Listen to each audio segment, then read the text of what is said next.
Hi everyone, welcome to the hustings for the SU position of VP for Women.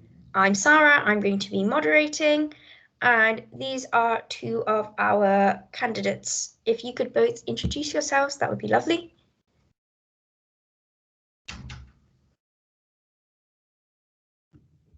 Okay, I'll go first. My name's Elizabeth. My pronouns are she, they. I'm a postgraduate student studying education. I don't know how much more I need to introduce. I'm sorry. Is that okay? Cool. Yeah, hi, I'm Ellie Greaves. My pronouns are she, her, and I'm a finalist history student at Oriel College. Lovely, thank you. So just to take you through the structure of this hust, since there's just the two of you, we also have another candidate, Esra, who is still running for election, but she's not able to make the husting. But that manifesto can be found online on the SU page. So we're going to have 3 rounds of questions. The first round is going to be, I'm going to ask you both the same question, and you will have 2 minutes to answer it each. Then the second round and the third round, I will ask you a question for each of those, and you will have 1 minute to answer those. Does anyone have any questions or anything they would like to say? Okay, brilliant. We can get started. So for this round, I would like Ellie to answer first, please, and then Elizabeth. And the question is, why are you the best candidate for VP for Women of the Oxford Student Union? Can you tell us more about what you can bring to the student union and what your main policies and objectives are? Am I right? So I start now, yeah? Okay, well, I believe I have the potential to be the best candidate for VP Women because having witnessed the inequalities faced by women over the past 3.5 years that I've spent at Oxford, I have a drive and a passion to stand up and speak out about it.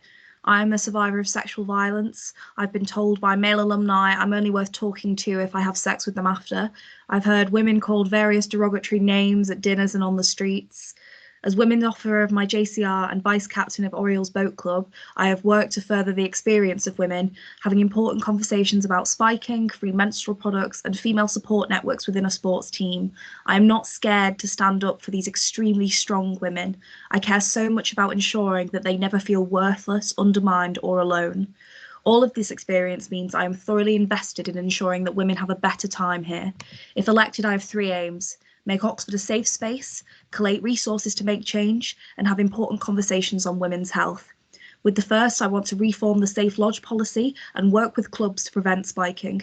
I also want to interact with It Happens Here and WOMCAM, as well as DISCAM and other intersectional campaigns, distributing their information and making sure they're effective as possible.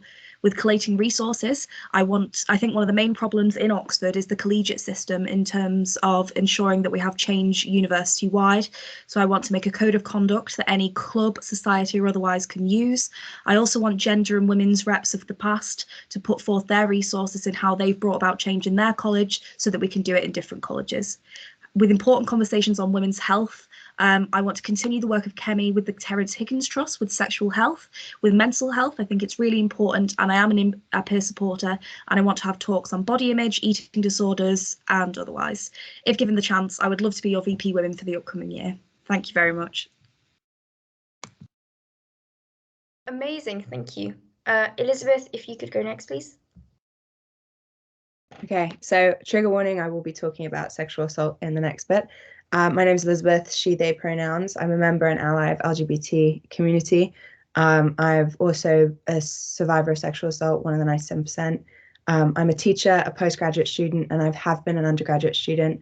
And I've also grown up overseas and have an international community of friends and family. But that's my individual experience as a woman. And that does not encompass the experience of all women and non-binary people here at Oxford University. So as the VP for Women, I will be dedicated to making sure those voices are heard and that I'm the one making them louder. That's why I joined the It Happens Here campaign to be their communications officer. And I've loved the work that I've done with them. They're incredible. Recently, Nicola, the co-chair, and I have published a website with centralized resources and support that I think is going to really make some change. I want to continue that work as VP for Women, and build community. They've told us not to promise to do things, but I promise that I'll be a face that people know. By the end of the year, they'll be bored of my face.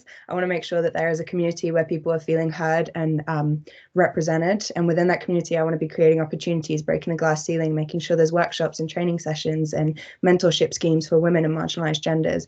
I want to be breaking the silence and continuing education. As a teacher, I'm very passionate about education. I want to be talking about sex education, mental health, women's health, and non-binary people's health. I also want to be talking about sexual violence because it's an issue that women face on a day-to-day basis. I want to continue the work with It Happens Here and the other campaigns and societies at the university. I want to be working with Oxford City Council and the police and transport here at Oxford to make sure that the city is a safer place. And I want to be working with colleges. As Ellie said, the collegiate system is really difficult to work with, but I want to be making sure that there's consistency to response and support for sexual assault survivors. I want to implement mandatory consent training and continue the bystander awareness training.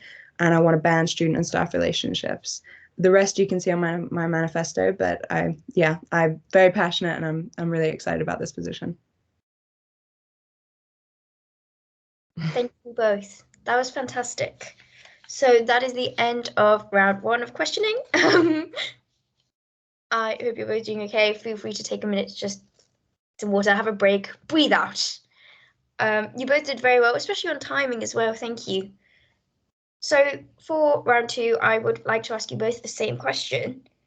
And this time, Elizabeth, I'd like you to go first, please.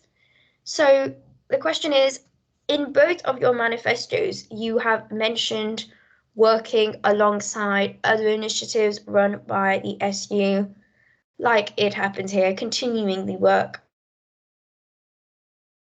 of the current team and working with other sabbatical officers. How would you best ensure you work well with these groups to achieve your aims? And just as a reminder, you have 1 minute to answer this question.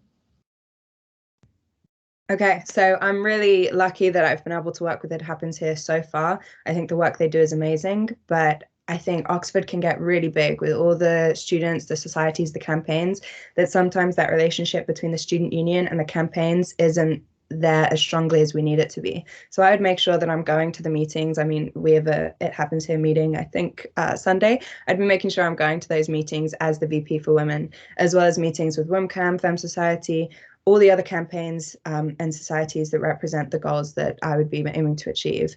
I'd definitely be continuing the work with Kemi. I was able to meet with her earlier this week or last week, which was really wonderful. She's done some incredible things and I want to make sure I'm continuing that. And so I'd be continuing communication with her over the next year to move forward with that. But yeah, just being that face and being part of the campaigns and the societies. Thank you. And Ellie, if you could answer that question as well.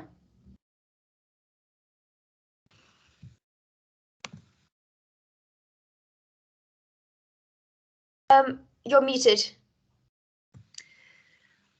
Yeah, sorry, I mute myself, I said then. Yeah, so I think Elizabeth is entirely right about being that person who's going into everything, going to all of those meetings, interacting. And he's also extremely right about the capabilities of us to move beyond these campaigns, but within them as well. So with It Happens Here, I think it's taken on something of an alleviated importance this year with the prevalence of spiking within clubs.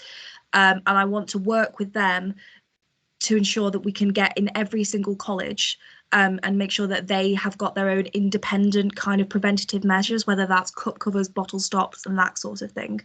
With WOMCAM, I'm really keen to put on a bunch of events. I think sometimes we can get really kind of bogged down in everything that's horrible about, you know, being a woman, and it is horrible.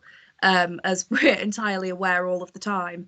And so I think putting on fun events about, you know, dinners and my idea of having a women and NB only club night, I think that is something that I could really liaise with WOMCAM with. And I'm sorry, your minute is up. Thank you both very much for that. Lots of brilliant ideas. I'm sorry I had to cut you short, but we only have a minute, I'm afraid. And now we're just moving on to round 3, which is the final question. So this is a question that was submitted to the SU from a student, and the question is, how will you ensure marginalized women feel by the student union? And Ellie, if you could answer this one first, please. Could you just repeat that? The internet just cut off a bit, sorry. Of course. How will you ensure marginalized women feel represented by the student union? I'm unmuted. Okay. Yeah, so something that actually Elizabeth said before that I thought was really important is that my individual experience is not the experience of anyone else in this university. You know, I am a bisexual white woman, and that is kind of, to be honest, the extent of my kind of experience, and I acknowledge that, which is why I think working with other sabbatical officers, working with other campaigns such as Discam, Cray, and working with especially college reps that are for those different types of equalities, including the LGBTQ society here at Oxford, to ensure that events we're putting on are not just representative of my kind of bit of womanhood and bit of feminism, but are included in all of them, especially with events and with targeting sexual violence, which is not limited, as we know, and is non-discriminatory. Thank you. Thank you very much. Elizabeth, if you could go next, please. Yeah, so I completely agree with Ellie. Like, you know, our experiences as women is not going to encompass that of all women and marginalized genders, non-binary people at the university, which is why I want to make sure that I'm there to hear their opinions and their voices. So I want to make sure that I'm having regular events with the SU and in conjunction with other campaigns and societies. I want to make sure that there's regular drop-in times, kind of like lecturers have office hours, that kind of thing, so that people can just come and see me with whatever they want to talk about. I want to make sure that I'm working with the different campaigns and societies to make our events and the student union inclusive of all genders, but also of all students. I know a lot of women that are students at the Oxford University are parents, and making sure that parents are able to come to events with daycare or whatever it is, but also making sure there's training for greater students with consent and with pronouns and inclusion, so that Oxford is a more inclusive place for everybody. Yeah, I think I'll stop there. Thank you both very much. I believe that is everything from us. Thank you both so much for coming. Those are both all really, really interesting points, really interesting discussions, so many conversations to be had about all of these topics. And thank you both for running in the election. And I think that is pretty much it. Thank you. Arthur, could you stop recording, please?